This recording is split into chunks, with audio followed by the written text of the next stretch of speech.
Engine sky is clear. Commencing countdown. T minus 10, 9, 8, 7, 6, 5, 4, 3, 2, 1, 0. Ignition.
Hindi lang nature tripping at food tripping ang magagawa sa Ilagan, Isabela. Dahil ang Ilagan Sanctuary, merong mala-theme park na adventure circuit din. Dito, pwede kayong mag-swimming, horseback riding, zipline at iba pa. Magpapahuli ba naman sina Pia at Camille? There's only one way to find out. Panoorin nyo to!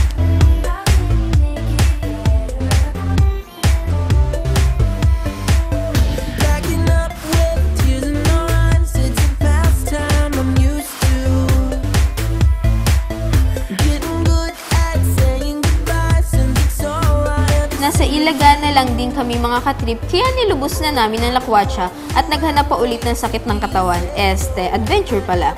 Bumalik kami sa Ilagan Sanctuary para ma-experience ang iba't ibang adventure activities. Una namin sinubukan ang horseback riding. Kasama ulit si Ilagan Mayor J. Diaz. Halatang hindi kami marunong ni Pia na sumakay ng kabayo. Super active yung kabayo ko eh. Kuya. So yun. Yung kabayo kasi nakita ng lalaki ay babae. So yun nagwawala siya.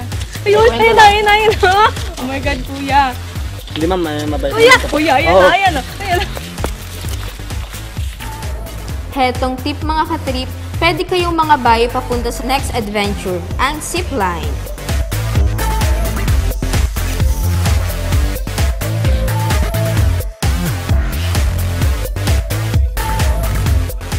Medyo mataas nga lang ang aakiting hagdan, pero may magandang dahilan naman pala para rito. Ano, Camille, kaya mo pa? Iya? Sir. Kaso sir, nakakapayat naman eh. Ay na. Kaya nga yun ang isang intent dito eh. Natural dahil para pagdating mo rito, pagpapawisan ka. Para nang sa ganun, pag nakakyat ka na rito, wala nang atrasan, ano? Kailangan sumakay ka na talaga sa zipline. Buti na lang at may mga cottage na ikinalat sa iba't ibang level ng hagdan para pwedeng magpahinga. Ang bonus pa, siguradong mawawala ang pagod nyo dahil sa ganda ng view mula rito. Yes, sir. Maglalakad ka ulit. Pero sir, in fairness, effective po siya. Kanina po, katawan ko si Ruby Rodriguez. Ngayon po, aramina na ako, sir. Sexy na ako. Joke lang yun, mga katrip. Medyo kabado na kasi kami, kaya pilit na lang kami nagpapatawa. Balita namin, ang zipline na ito ang pinakamabilis na zipline sa buong bansa. Aber, subukan nga natin. Do the honors, Mayor. Oo nga pala mga katrip, may sekreto raw itong si Mayor para labanan ang takot sa pag-zipline. Iyan ang pagsigaw.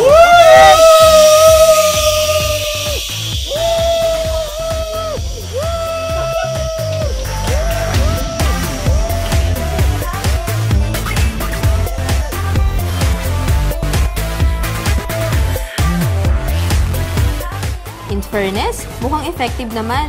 Chill na chill kasi si Mayor pagkababa sa zipline.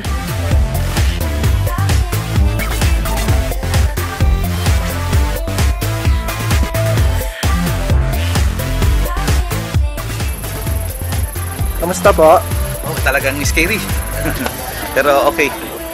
There is I really did had a fun. Sunod na nag-zipline si Pia. Ito lang, may lapit mo yung pangulay. Kuya, dahan-dahan lang ah. I-testing mo yung upo para mawala lang yung... Biglang tanong lang, ma'am. Tapos Biglang tayo. tanong lang. Ayaw Parang ko tatanong ka lang. kasi ano. Sige, okay. Sige, Pwes dahan-dahan ako. mo lang.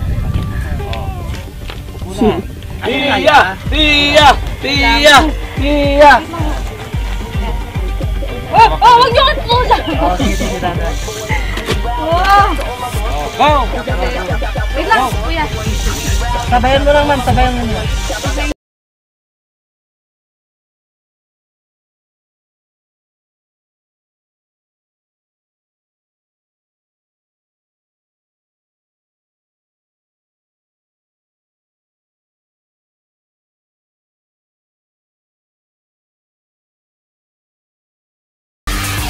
Nanginig ako, literal, sobra. Nakakinig ng laman. It's my turn. Maingay.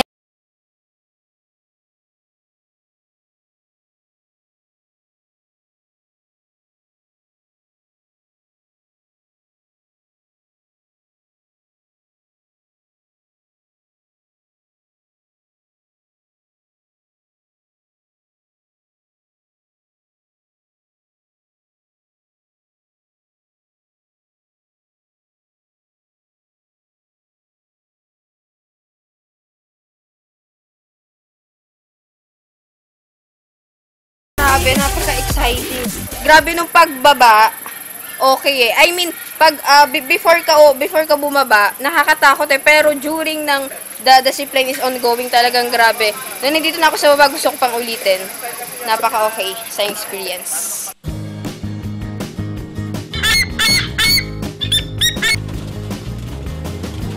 Pagkatapos ng zipline, pinasyalan naman namin ang isa pang feature ng Ilagan Sanctuary, ang kanilang mini zoo.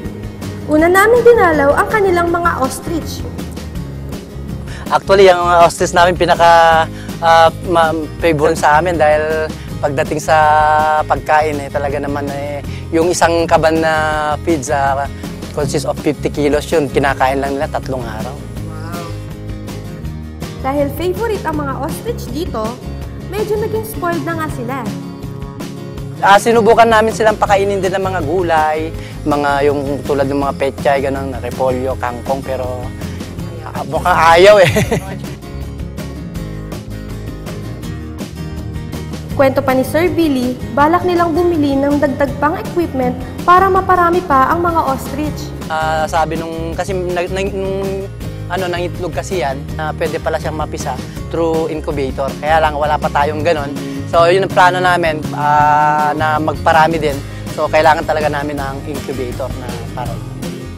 Naka-plan na yan, actually may program na yan na talagang makakabili na tayo dahil sabi ko nga, pag syudad na kami, sigurado ko may mapupundo na yan para magkaroon kami ng incubator para mas maparami namin tong ostrich at para mas marami rin mapapanood yung mga bisita natin na dumarayo rito at talaga naman yung mga bata talagang nag-e-enjoy dito sa Ilagan Sanctuary. Ito yung talagang nagpapasaya rin sa mga bata. Kung minsan kadalasan kasi sa libro lang nila nakikita eh. Ito nakikita nila actual talaga na napapanood nila yung mga ostrich natin dito sa Ilagan Sanctuary.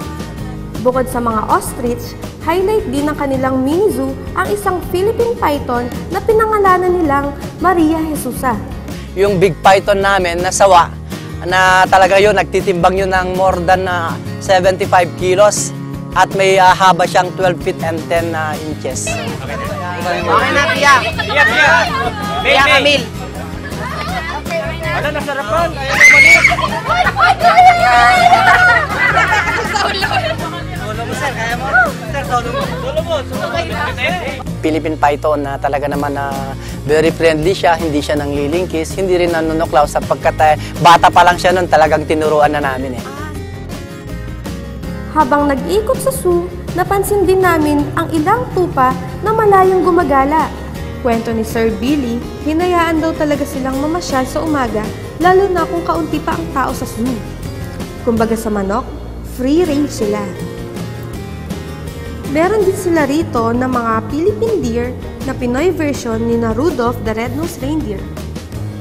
Ipinakilala rin kami sa macho at matipununin ng unggoy na si Rambo, pati na sa iba pang hayop sa zoo.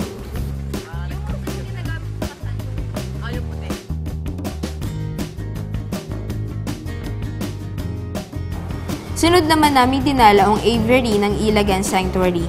Unang pinakita sa amin ang dalawang Philippine Eagle. Napaka-sigasig at napaka-liksi ng mga Philippine Eagle namin. At tignan mo ha, tatawagin ko sila. Tignan mo, magre-react kagad mga yan.